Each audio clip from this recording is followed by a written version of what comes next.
नमस्ते जी। एक बार फिर से आप सबका स्वागत है। वैदिक प्रश्नोत्तर भाग 1 के बाद यह दूसरा भाग है। पहले भाग में हमने 12 प्रश्न लिए थे। इस भाग में हम 12 से आगे के प्रश्न लेंगे। तो देखते हैं आगे के प्रश्न उत्तरों में हमें और क्या क्या ज्ञान मिलता है। तो चलिए शुरू करते हैं प्रश्न नंबर 13 से। प्रश्न है हमारे सामने, अनादि किसे कहते हैं? इसका उत्तर है, जिस वस्तु की उत्पत्ति के कारण ना हो उसे अनादि कहते हैं। जिस भी पदार्थ की, जिस भी वस्तु की कोई शुरुआत नहीं है, उसका कोई स्टार्टिंग पॉइंट नहीं है, उसका कोई जन्म नहीं है, उसका उत्पत्ति का समय पता नहीं है, तो वह चीज़ अनादि होती है। ठीक है, ये हम पीछे कवर कर चुके हैं कि अनादि पदार्थ कितने हैं। ईश्वर, जीव, प्रकृति, ये तीनों अनादि हैं। आगे का प्रश्न हमारे सामने है, ईश्वर के मुख्य कर्म कौन कौन से हैं? तो ईश्वर के मुख्य कर्म 5 हैं। पहला है संसार को बनाना, दूसरा है संसार का पालन करना, तीसरा है संसार का विनाश करना, चौथा है वेदों का ज्ञान देना और पांचवा है अच्छे बुरे कर्मों का फल देना। ठीक है, और इसके साथ में आपको एक और चीज़ की जानकारी देता हूँ। जैसे कि संसार को बनाना है, तो ईश्वर का यह गुण है कि जब वह संसार को बनाता है तब उसको ब्रह्मा नाम से पुकारा जाता है। इसलिए ईश्वर का एक नाम ब्रह्मा भी है और दूसरा है संसार का पालन करना। तो संसार का पालन करने से ईश्वर का नाम विष्णु भी है। अब ये देखने में क्या आता है कि 4 भुजाओं वाले शंख, चक्र, गदा जो है वो हम एक चित्र देखते हैं, जहाँ सीरियल और वीडियो में हमें दिखाया भी जाता है। विष्णु जो ऐसे क्षीर सागर में लेटे रहते हैं, वह ऐसा कुछ नहीं है। कोई 4 हाथ वाला या 8 बाहों वाला कोई इंसान जहाँ पे पैदा नहीं हुआ है। ईश्वर की जो रचना शुरू से है वो अभी तक वैसे ही चलती आ रही है, क्योंकि ईश्वर की किसी भी रचना में ना तो एक्सपेरिमेंट होता है और ना उसमें मॉडिफिकेशन होती है। आज से पहला मनुष्य जैसा था आज भी वैसा ही बन रहा है, उसमें कोई भी किसी तरह का कोई चेंजेस नहीं आया है। ठीक है, हाँ कुछ ऐसे कारण हो सकते हैं कि रूप में, रंग में कुछ थोड़ा बहुत भेद हो सकता है, पर जो जैसा इंसान पहले था वैसा ही हूबहू आज भी वही है। ठीक है, तो ईश्वर को ये नहीं होता है कि जैसे अपडेट, हमारे फ़ोन में लगातार अपडेट्स आती रहती हैं, कुछ ना कुछ चेंजेस आते रहते हैं, पर ऐसा कुछ नहीं है। ईश्वर ने जैसा इंसान पहले बनाया था आज भी वैसा ही है। आज ये नहीं हो गया कि पहले कान छोटे थे अभी कान बड़े हो गए हैं, या पहले नाक छोटी थी आंखें बड़ी थी, या शरीर पे पहले बहुत बाल होते थे अब बाल, ऐसा कुछ नहीं है। जैसा ईश्वर ने पहले बनाया था उसमें कोई भी मॉडिफिकेशन नहीं हुई है। तो ये थे ईश्वर के 5 कर्म। आगे का प्रश्न लेते हैं, ईश्वर का मनुष्यों के साथ क्या संबंध है? इसका उत्तर है, ईश्वर का मनुष्यों के साथ पिता पुत्र, माता पुत्र, गुरु शिष्य, राजा प्रजा, साधे साधक, उपास्य उपासक, व्याप्य व्यापक आदि अनेक संबंध हैं। तो इन संबंधों में से हमको जो भी अच्छा लगता है हम वैसे ही ईश्वर को मान सकते हैं। वैसे ही सारे संबंध हमारे ये ईश्वर से हैं। वास्तव में जो सच्चे संबंध है वो ईश्वर के साथ ही हैं।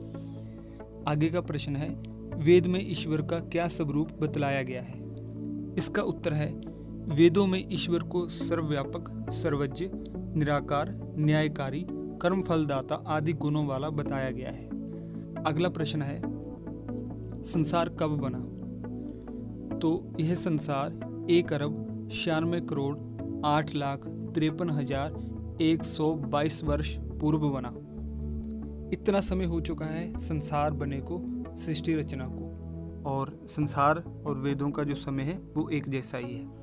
आगे का हमारा प्रश्न है, यह संसार कितने वर्ष तक और चलेगा?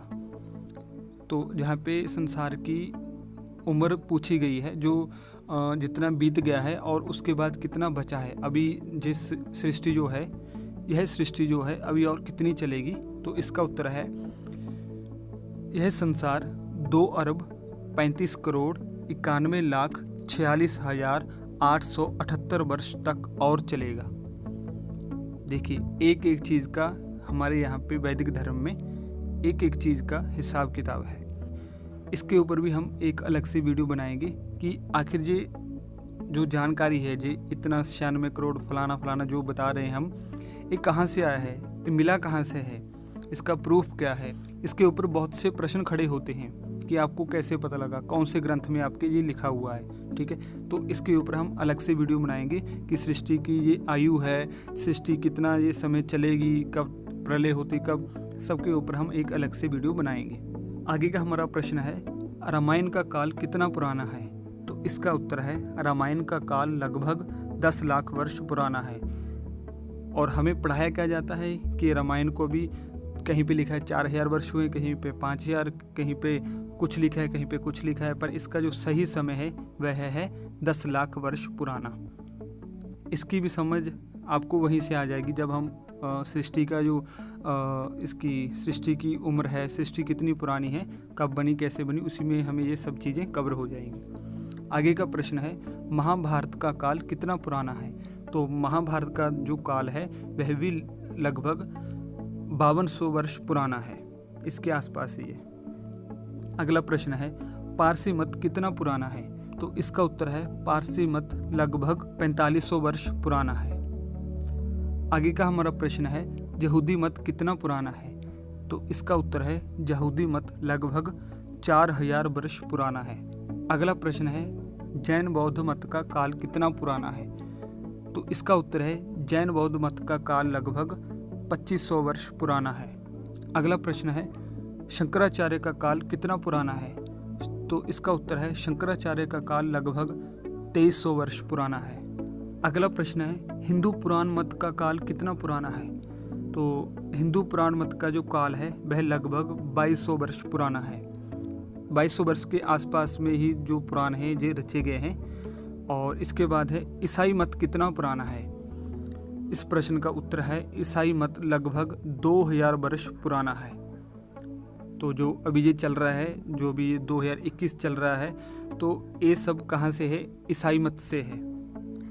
अंग्रेज जिसको फॉलो करते हैं, ईसाई मत, तो अभी जो पूरा संसार है वो इनकी बात ही मानता है, क्योंकि हमारे वेदों का पठन पाठन जब से ये बंद हुआ है तब से ये सब गड़बड़ हुई है। नहीं तो अगर वैदिक मत पहले की तरह चलता, जैसे महाभारत से पहले चलता था, तो आज जैसी गणना हमारे यहाँ पे है वैसी ही चल रही होती।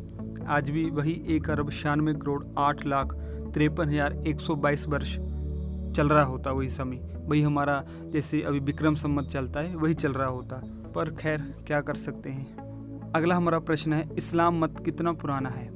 तो इसका उत्तर है, इस्लाम मत 1400 वर्ष पुराना है। अब है, सिख मत कितना पुराना है? तो इसका उत्तर है, सिख मत लगभग 500 वर्ष पुराना है। इसके बाद का अगला प्रश्न है, ब्रह्मा कुमारी, राधा स्वामी, गायत्री परिवार, स्वामी नारायण, आनंद मार्ग इत्यादि मंत्र पंथ संप्रदाय कितने वर्ष पुराने हैं? तो देखिए, इसका उत्तर है, वर्तमान में देश में सैकड़ों की संख्या में अभी जो मत पंथ संप्रदाय ये चल रहे हैं, पर ये ज़्यादा पुराने नहीं हैं, ये केवल 100-150 वर्ष पुराने ही हैं, इसके आसपास के ही, ज़्यादा पुराने नहीं हैं। ईश्वर को मूर्ति रूप में बनाकर पूजना कब से आरंभ हुआ? इसका उत्तर है, ईश्वर को मूर्ति रूप में बनाकर पूजना लगभग 2500 वर्ष पूर्व से आरंभ हुआ। इससे पूर्व लोग निराकार ईश्वर की ही उपासना करते थे, किसी प्रकार का कोई भी जड़ पूजा का विधान नहीं था। तो आज के इस भाग में इतना ही। अभी तक हमने 30 प्रश्नों को कवर किया है। इसमें काफ़ी जानकारी हमें, जितने भी ये मत पंथ संप्रदाय हैं वो कितने पुराने हैं, और इसके बारे में अभी हमने ये जानकारी हासिल की है। आशा है आपको सीखने को मिला होगा। तो मिलते हैं हम एक नई वीडियो के साथ। तब तक के लिए आपका कोई सुझाव हो, आपका कोई कमेंट हो, आपका कोई प्रश्न हो तो कमेंट अवश्य करें। धन्यवाद। नमस्ते जी। ओम।